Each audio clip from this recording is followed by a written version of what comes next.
But if we look at Joe Rogan, my opinion is that he's actually dropped slightly since. Well, for a couple of years, and I mean, there's variable factors to that, right? One. What do you mean, like the quality of his podcast? Perhaps? Yeah, just the quality of him, right? Like he seems to be more and more set in his ways now than he was previously, and the same pertains to his MMA commentary.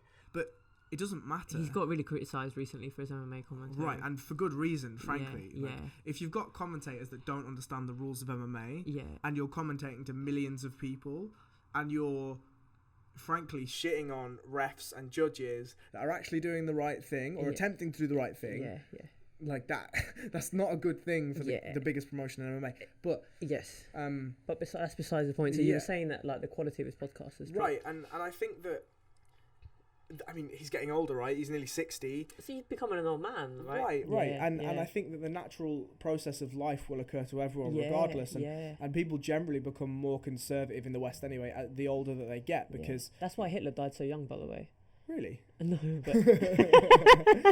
I was like, Jesus, that's a joke I've never heard before. But isn't it funny, that joke? I heard a comedian say that, like, because people they get more right wing as they get older, and it's like he became so right wing that he died, you know. That makes a lot of sense. But yeah, like, and that's no criticism. Yes. It's just an observation. Yeah. But and I also feel quite negatively about the Spotify deal, just because of what Joe Rogan used to be about. What was negative about it in your opinion? So I have an issue with Spotify and streaming services. Okay. Just generally. What is that? What's that beef based on? So my beef against Spotify.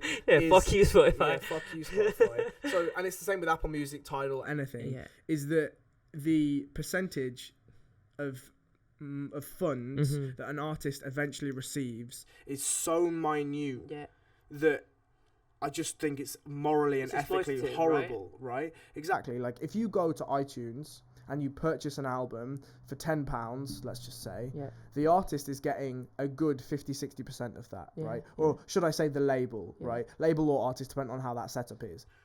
The case of Taylor Swift, God knows how long, 5-6 years ago now, was that she got something like 130 million plays on one song in a week, and they paid her like $200. What? And you're like, no. That's crazy. No, that can't even begin to be possible. Yeah, because your platform can't exist without the actual content first. Right. Yeah. And instead, you're taking literally 90%, if not more, of the royalties for that. Like, I just can't do that stuff. So I've not listened to a Joe Rogan podcast since he went to Spotify. I mean, obviously, just out of protest. Well, yeah, and just because, like, I don't have a Spotify account. I'm not going to create one just for Joe Rogan. Yeah.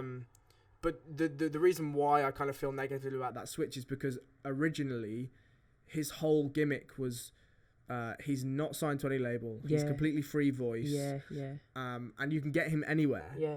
Well, that's just not the case now, right? Okay, so you can't get him anywhere, but there's no evidence to suggest that he's not. Absolutely true. Yeah, right. Yeah. But to me, if you state your morals vocally, if you're choosing finance when you're already gluttonous for finance, but it's 300 million, bro. Right, but he doesn't need that money. Like, he does. No, of course he doesn't. Yeah, he does. Look, everyone needs 300 million. No, if you can make 300 million, make 300 million. I mean, so my definite argument against that is, he was making well into 6 figures an episode. Yeah. Just based on YouTube download sponsors, all this stuff. Yeah. So if you're making 6 figures or even 5 figures for one episode and you're recording 2 episodes a week and you're on a healthy salary from the UFC commentary, that's 6 figures. And stand-up touring and stuff like that. Stand-up tours are sellouts all over the place. He's a very successful man. He's a super, super successful man. Yeah. And he goes on all the time about, I've got fuck you money. Yeah. Right? Yeah. And he probably still gets royalty checks from various films. He's been in the TV shows for replays and all this stuff, right?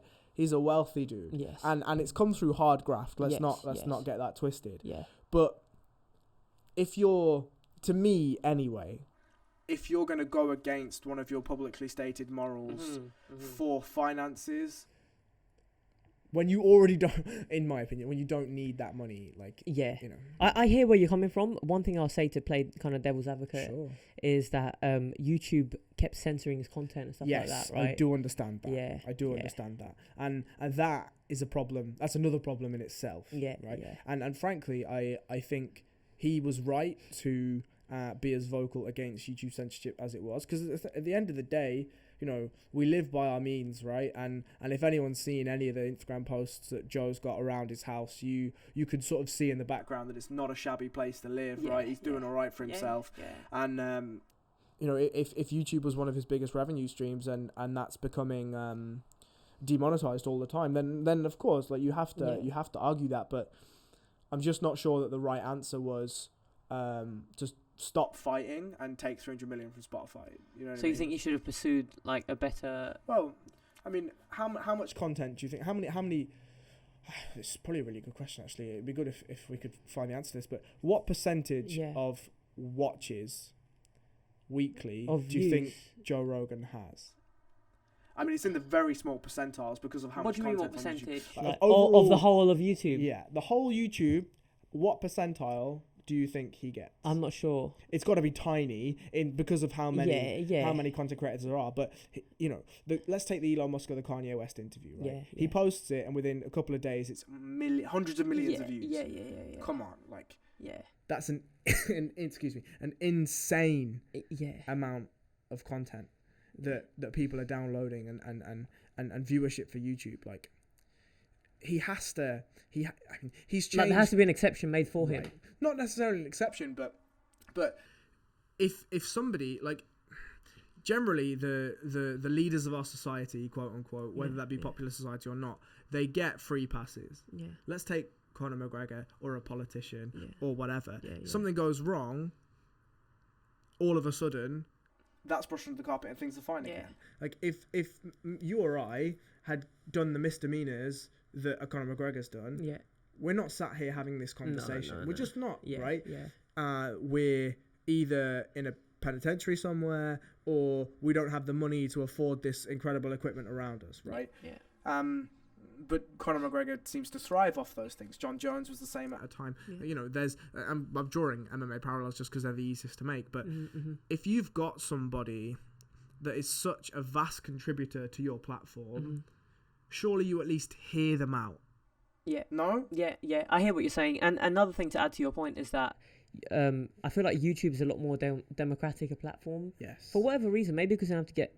Well, I suppose every phone's got a YouTube app. You don't have to download one specifically. Yes. And everyone uses YouTube, so he can reach more people. But I think ultimately it's up to him, man. Of course. And look, at the end of the day, like, who the fuck am I to criticize him, right? Yeah. You know, he's gone and done the things that we kind of dream of as small-time podcasters. He's like kind of laid the road, like laid the path down, right? 100%. He's like the godfather of fucking podcasting. I agree. I absolutely agree, you know. And he started the same way that you and I have started, just chatting with a mate over a Zoom call or Skype call or whatever it was at the time. He was on his sofa in his house. Yeah, that's right, with Brian Redband, right?